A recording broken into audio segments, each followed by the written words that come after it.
I do like how there's moments in that video where it looks all CGI, all crazy and stuff like that. But actually, no, that's kind of how it just looks over there. So it's going to be exciting to be back once again for Gamers 8. But now we find out which other players are going to be joining us over in Gamers 8 here at Gamers Without Borders. Joining me to my left-hand side, I have Cats as well as CG to talk about the upcoming series going down. And it's going to be Reynor going up against ShoWTimE. In a best of 3, the winner will move on to play against Oliveira, and the loser will fall to the next bracket next weekend. So, Cats, I didn't think, well, I've said this many, many times today, I'm going to say it again here, we didn't expect, really, this to be our first lower bracket match with Reynor and ShoWTimE going head-to-head. For sure not. And first of all, it's great to be back in the Calaris Dome. I've missed it since yesterday.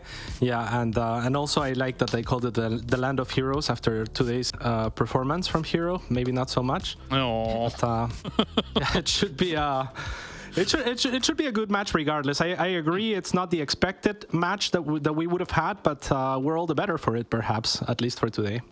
Yeah, it's going to be a good one, I should hope, at least here. I think one thing that does give me that glimmer of hope is the fact that ShoWTimE did look pretty decent against Cyril in that upper bracket. But are we looking at the bracket? What's happening? Are we doing that so just to re-jog people's memories, or are we just going straight into the verses? We'll see in a moment, I suppose.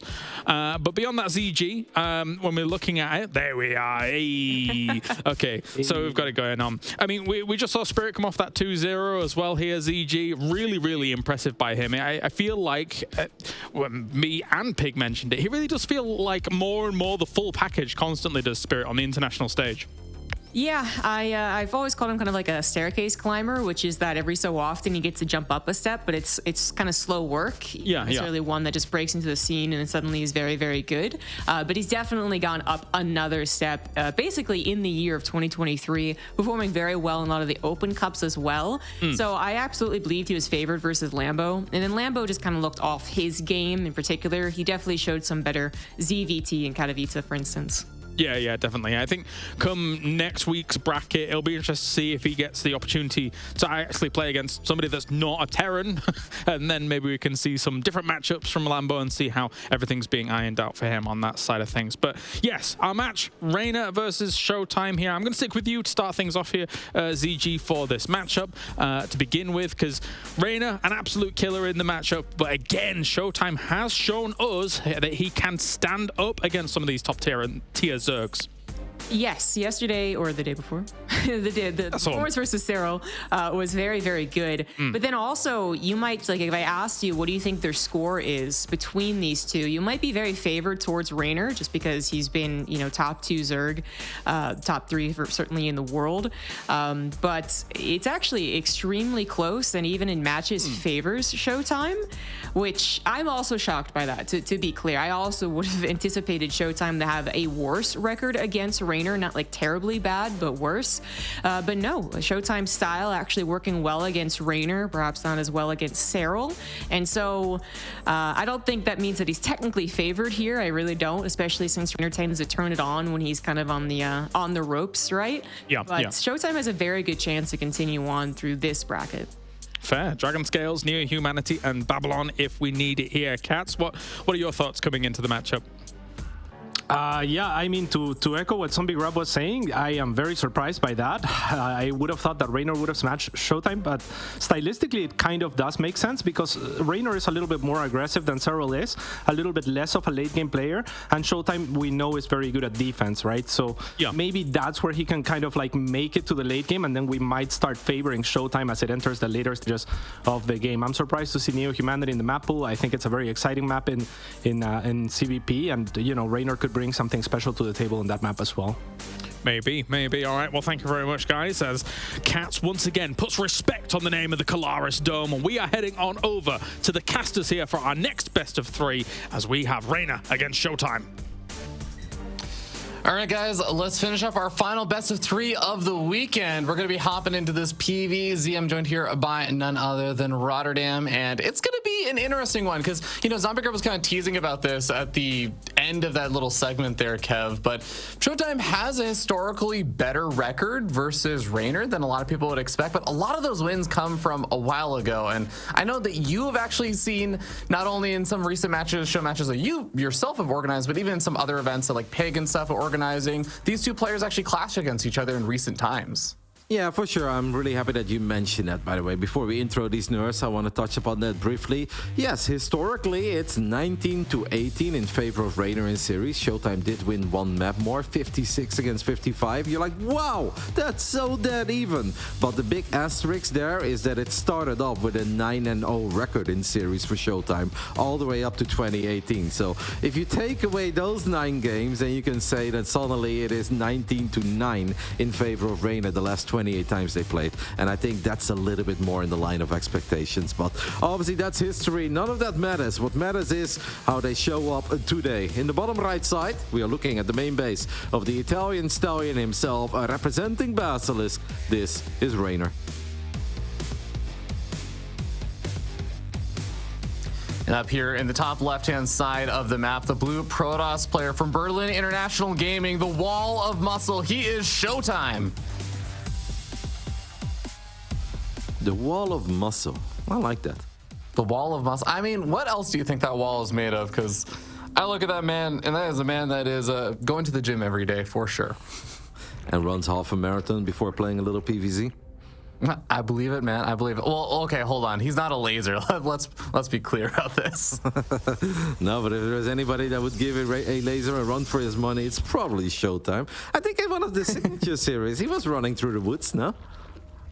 Yeah, actually, you're absolutely right. Oh my God.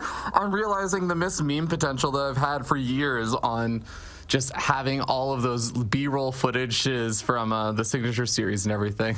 These players. All right. Obviously, both of them are handsome nerds, but none of that matters when we are loading into a best of 3, which is pretty damn important. Now, the loser is not out. I know for some people out there, maybe this tournament format is a tiny bit confusing, but basically, whoever loses here can try their luck again next week. But obviously, you don't want to let it all come down to that final weekend. It would be a whole lot better to just get the job done today. And there's only one way to do that, and that is win this best of 3 and then win the best of 5 against the world champion. That is Oliveira.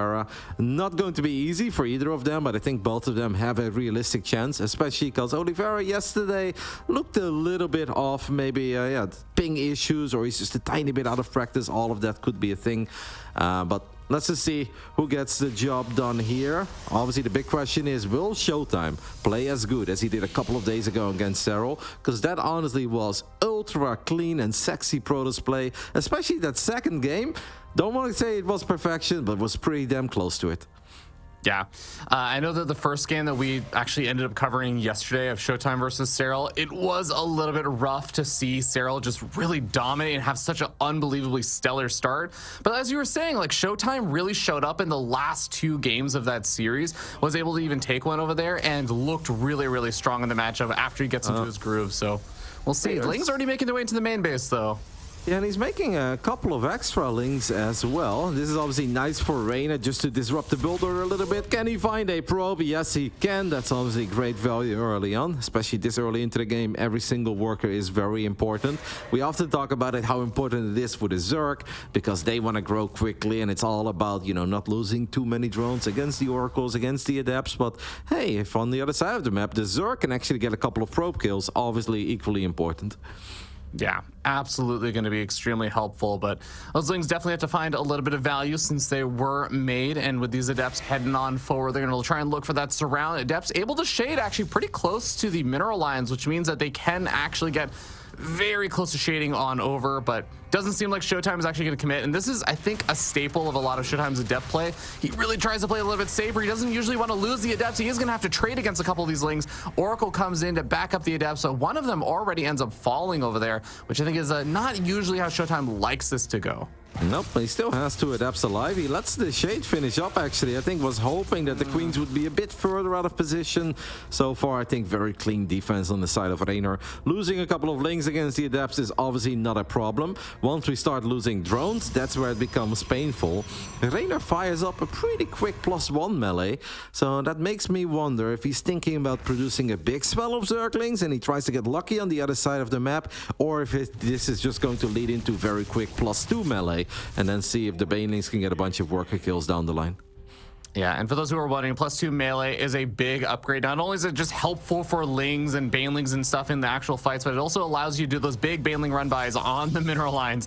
As our wonderful observers showcasing, those workers will get 1 shot once you have +2 melee for those banelings. So Reynor, absolute king when it comes to making that kind of counter damage happen and everything. We'll see what he can make happen, but so far he's going to be able to find a surround on a lot of these adepts. Oracles come in to back things up, but all 3 of them have to activate their Pulsar beam over there to save these adepts. And he cannot afford to lose too many more of these, or he's just not going to really have too much of a presence on the map anymore.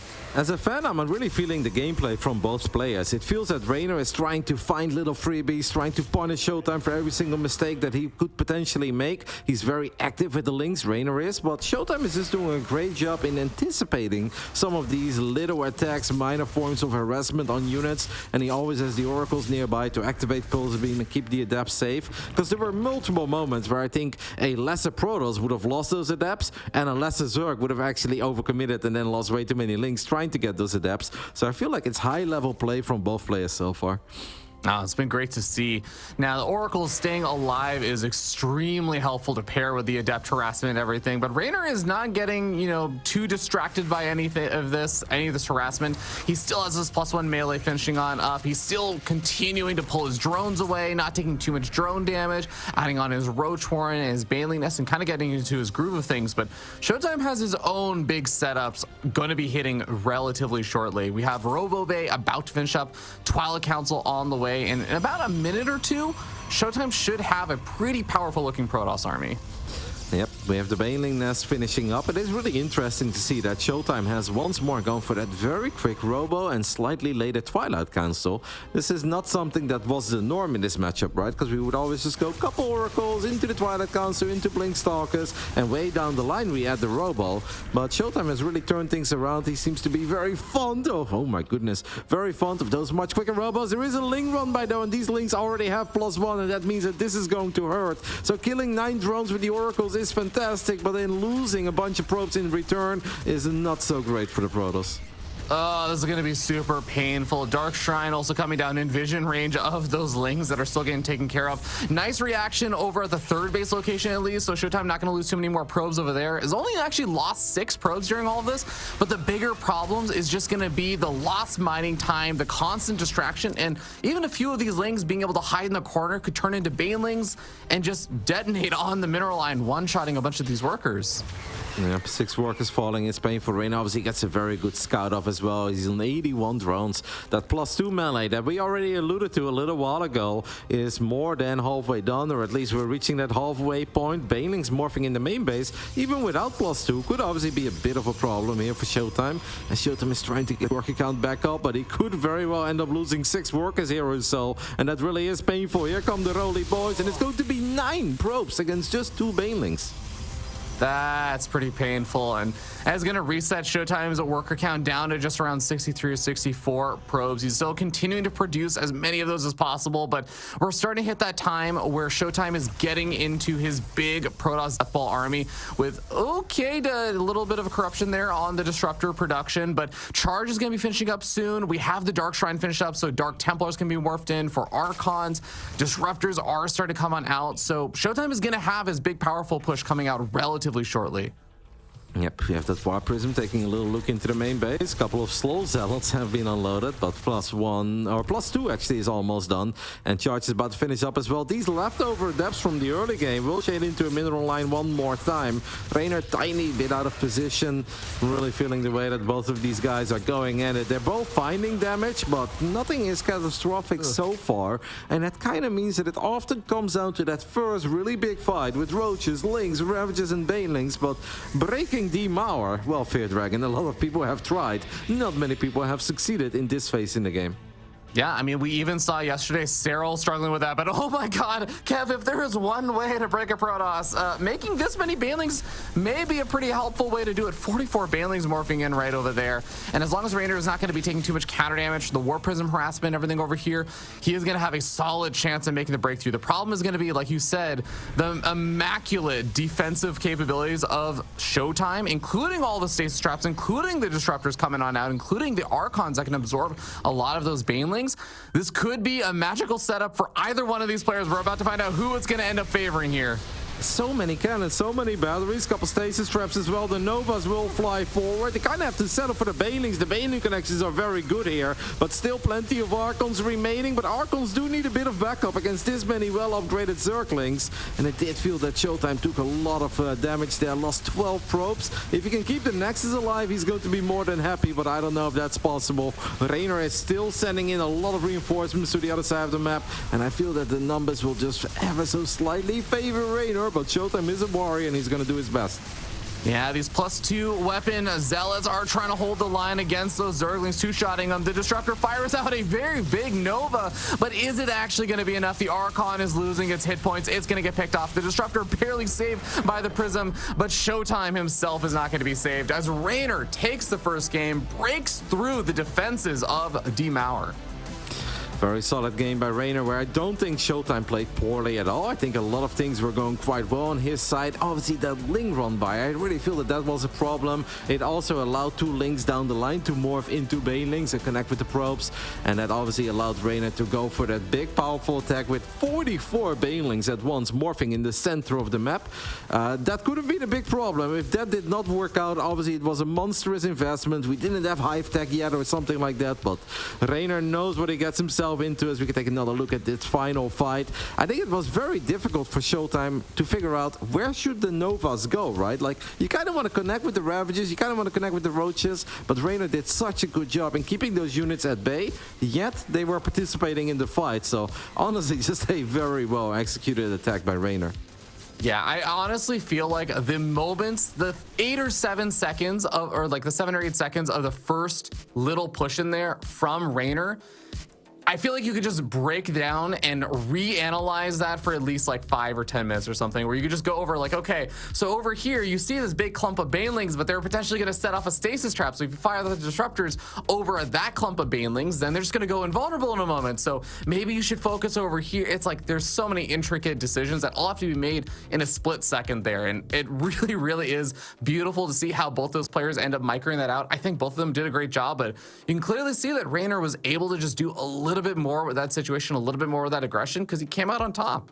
Yeah, I was honestly not 100% sure if that was going to be a great attack for Reynor, because there were a couple stasis traps, there were shield batteries, there were cannons, and then you have those early disruptors, because ShoWTimE goes for the Robo before he goes for the Twilight Council, and you're like, could be a swing and a miss, but in the end it was swing and a home run for the Italian Stallion, taking a 1-0 lead there. Just a very well executed attack, because I don't think every single Zerg would be able to break ShoWTimE there. Yeah. Well, we're going to get ready to head into game number 2 on NeoHumanity. We're going to be starting up here in the top left-hand side of the map, atop of the red Zerg player, the Italian Stallion, setting up 1-0 from Basilisk. He is Reynor. In the bottom right side of NeoHumanity, we are looking at the main base of the man who had one of the most unfortunate brackets you could imagine in a European tournament. Well, it's foreigner tournament, but he played Europeans only. Round 1 upper bracket Cyril, round 2 or round 1 lower bracket, it's Reynor. But hey, let's see if this man can keep it together. He's been playing great so far in the opening weekend of this Gamers Without Borders tournament. Berlin International Gaming's ShoWTimE.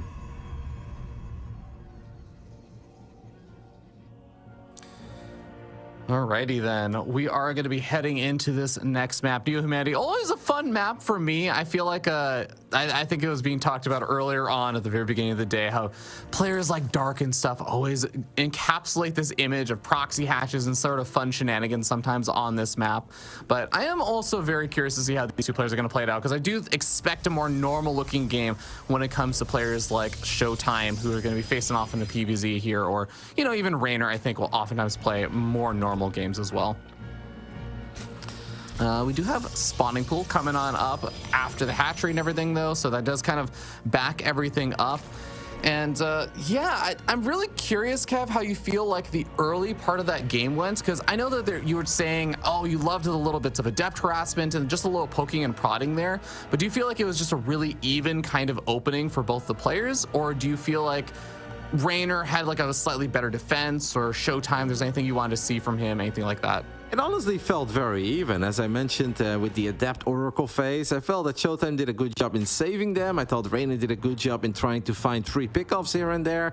I think the first real noteworthy moment was the Oracles into the main base, getting 9 drones. You're like, whoa, that's actually super awesome for ShoWTimE. But not even 5 seconds later, we've got 15 links with +1 running into the main base, and Reynor is just so excellent in splitting off a couple links into the natural, a couple links into the main base, and then even tucked a few links into the corner that he then morphed into banelings. And I do think that is perhaps what made the difference, because that fight was close enough that 1 extra Archon, 2 extra cannons could have very well made the difference.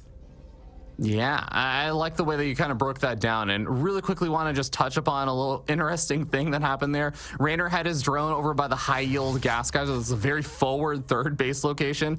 Probe came in and was ready to kind of block things off, and Reynor ended up just going immediately straight over to the other potential third base location. But I'm curious if that was a little bit of a fake out, if he was just trying to hide the drone from like an adept or something, or if he was actually thinking about taking that super forward base for his third. Well, he's a big fan of it, so that honestly wouldn't be the first time. He's done that quite a few times, actually, on NeoHumanity, and then he often follows it up with either a very early Roach Ravager attack or just a mix of the German Uber, where we get a lair, we get Overlord speed, we fly a couple queens to the other side of the map. It's just that they have a ridiculous amount of units incredibly early. Taking the center base also allows you to push the creep back, or creep forward a bit more. So that could have been an option, but I guess we have a quote-unquote normal setup for now. Yeah, adepts are going to be trying to shade on forward, but again, this is, I think, something that is always, I feel like, characteristic of ShoWTimE. He is relatively conservative with his adepts. He doesn't like to overcommit with them very often, and really just try and find some value with them. So Reynor, making quite a few of these lings, is really hoping to try and just snag them, to find them a little bit before they actually try and send those adept shades out, kind of like this, where he's able to find a bit more damage with the queens joining in. Oracle gets focus fire down, so it can't support quite as well. 2 of the adepts end up falling. The adept shade did not go as far back as ShoWTimE meant to. Maybe a little bit of a miss micro there, and all of these adepts are going to go down. Yeah, that's obviously not exactly the start that Sweet Protoss dreams are made of. We lose 3 adepts, we do kill 15 links, but that's just not quite good enough. ShoWTimE does not want to get a couple of links. What ShoWTimE wants is a whole bunch of drones early on and keep the key units alive. I don't hate that he's trying to spice it up maybe a little bit, but he's like, you know what, playing it too safe does not help, because the Zergs, they still grow too fast, so he really wanted to get some damage, but yeah, not quite the early trade-off. But as long as we keep 3 bases up and running on the side of ShoWTimE, he's obviously not down and out. Yeah. Well, a couple more adepts are going to be shading across the map, trying to just pick off any of these little lings that are squirming around between the third, the natural, and all that good stuff. But we should see both these players getting into their usual setups and everything, with the Robo coming on up for ShoWTimE. And does he actually have a Twilight Council yet or anything? It's just going to be straight up to the Robo, right? Yeah, no, he's been a very big fan of this Robo first as a follow-up after that Stargate, which, once more, is different than a lot of the PvCs we've seen over the last few months, where it was often about getting that Twilight Council as quick as possible. Now, obviously, there are many different ways to follow up an Oracle opening, but ShoWTimE has now done this 4 games in a row, I believe, in this tournament, so he must really believe in it, or maybe he just got sick and tired of dying against roaches. Yeah, I don't blame him, man. It's a feels bad moment when the roaches just come in massive swarms and you just don't have any immortals or any real firepower to deal with that. But yeah, there's that fast tech up to the robotics bay, the Twilight Council eventually coming down and everything. So it really does feel like ShoWTimE has found his groove of the way he likes to play the PvZ. And even though that last game didn't end up so well for him, it's like you were saying before, it really did seem like it was the kind of attack that could very well have gone ShoWTimE's way with that defense in that last game. So I don't hate at all that he's playing a very similar kind of style again. Nope, I'm gonna go for this hatchery, and ShoWTimE does get a cancel in it. Reynor obviously does a good job in making sure that he does cancel it. Don't be stubborn. We're gonna let the Adept Shade finish up, and that's a whole lot of Adepts running into the main base. And even without the Resonating Glaive Adepts, without the Resonating Glaives, these Adepts have plenty of potential. Finding 4 drones so far. Reynor obviously with good saves, but now the Adepts show up in the third base. Unfortunately for ShoWTimE, the Observer shows up there as well, flies into the Spore Crawler. That was not supposed to happen, but the Adepts finding this much damage, I mean, that's something that brings Protoss players a lot of joy.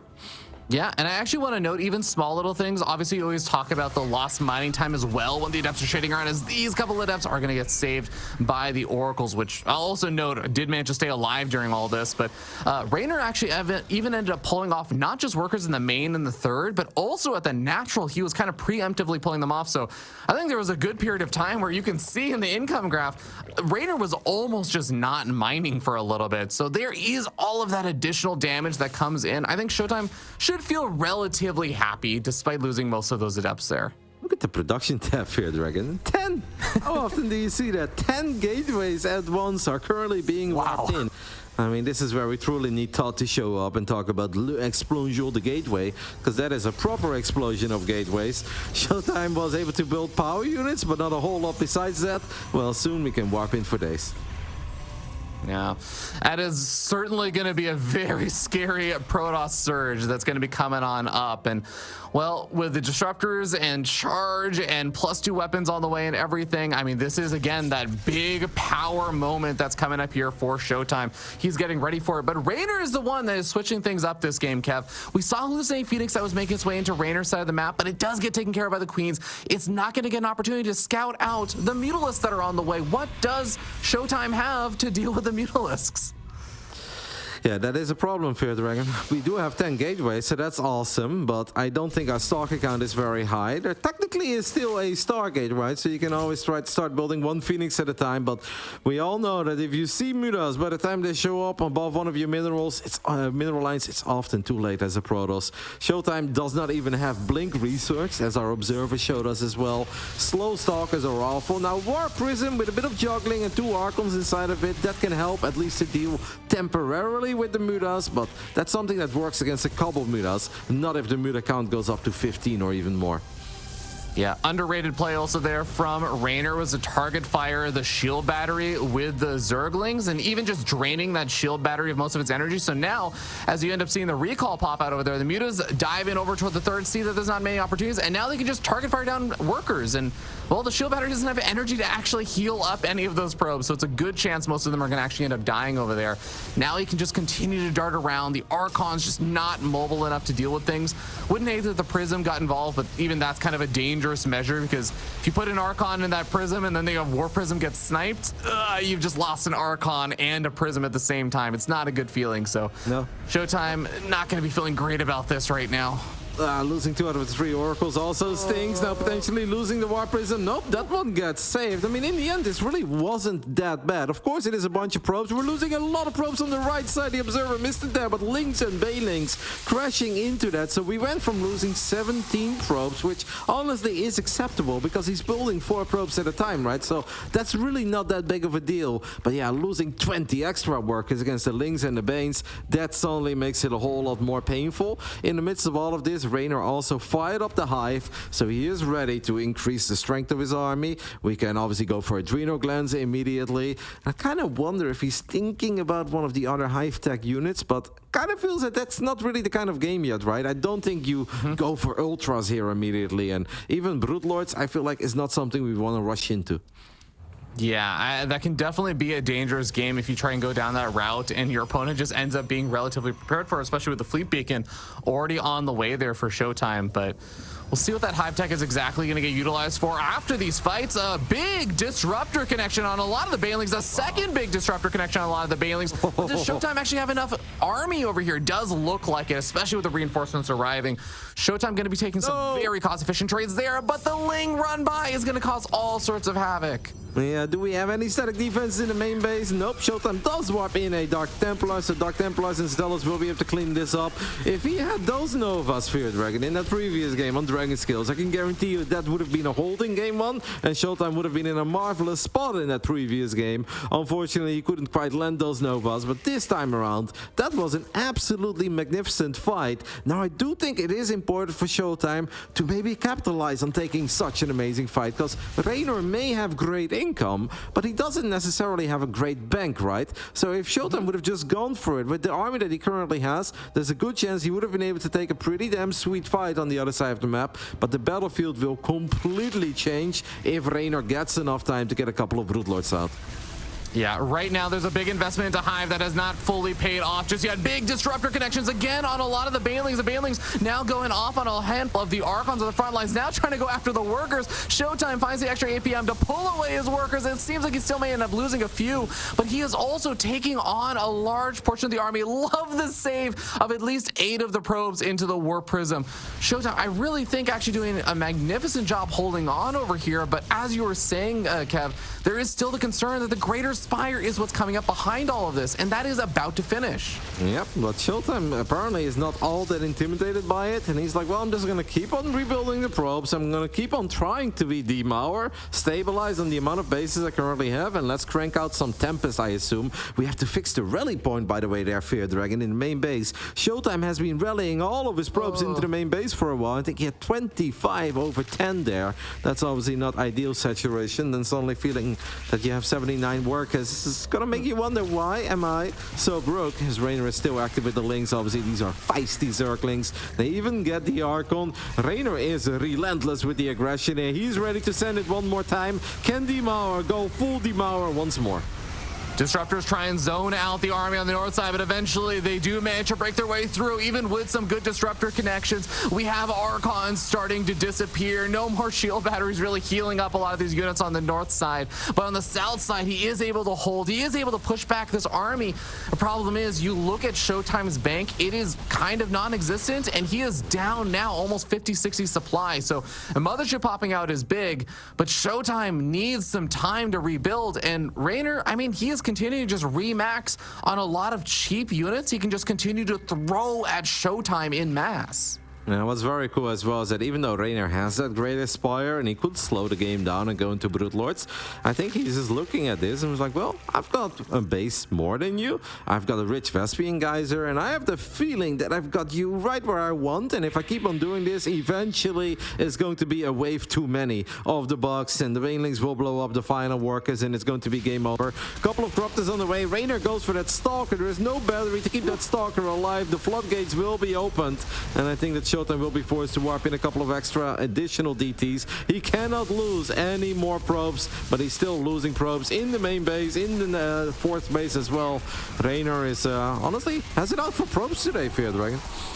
He really does. I'm actually amazed that ShoWTimE still has 77 workers despite how much Reynor has just been gunning for a lot of those probes. A couple of these Banelings are going to try and also find a few extra probes. Oh my god, almost caught the probes as they were transferring on in and all stacked up, but does manage to salvage the situation. More DTs, more Archons being morphed in to help deal with the Banelings, but the Broodlords are now on the field, Kev. It took a while for Reynor to feel confident about making them, but they're finally here, and they're going to be here just in time for the push of ShoWTimE. Is ShoWTimE gonna have what he needs to deal with it? Did ShoWTimE ever remake his Cybercore, by the way? I don't think he managed to do that yet. Obviously, we're starting to run a little bit out of money, and he probably feels it's just important to have enough units. He is kind of positioning himself pretty far forward, and for a split second there, I was like, are we sending it? Well, it still seems like he's thinking about it. I'm not sure about only sending the Disruptors home to deal with Lynx. I feel like there are many better units in the Protoss arsenal to deal with Zerglings than Disruptors, but oh my goodness, that final mineral line. Look at these Lynx go, by the way, with Adrenal Glands and the upgrades. They nibble their way through Lynx or probes in no time, and I'm afraid that the Archons unfortunately don't have blink unlike Stalkers, and they will just not get underneath these Broodlords. It seems that Demauer is not gonna get the job done here against Reynor today. Played solid in game 1, had his moments in game 2, but Reynor was relentless and out for blood. Yeah, not a lot more that ShoWTimE has to play with. And you even saw with their resources lost, ShoWTimE is actually doing quite well, but Reynor just has enough of an economy at this point, has been able to hamper ShoWTimE's economy enough that it doesn't really matter anymore. Caustic Spray on the Nexus will likely finish it off alongside some of these Lings. The Corruptors can go after that Mothership, and even if ShoWTimE cleans up everything over here, it still would not be enough, and I think ShoWTimE is going to know it as well. He's going to end up losing the Mothership. He did not deal with the Brood Lords and can't even warp in Stalkers to deal with them. GG. Reynor takes the 2-0 over ShoWTimE and knocks him down to stage number 2, but makes his own way forward to play against the world champion in a qualifying match. And that is the rematch of the Intel Extreme Masters Katowice quarterfinal, where the magical journey didn't quite start, because maybe for Oliveira it started in the round of 12, but that comeback against Reynor after being down 0-2 will go down in the history books. We've got a very exciting best of 5 to look forward to, but first we're gonna hear what Kalaris and the other casters have to say about the best of 3 we just watched. Thank you very much. That's right here. Reynor, no mercy shown, it feels like, in this best of 3. Cats and ZG joining me to talk about this one. ZG, this was Reynor painting the town red. Very, very strong.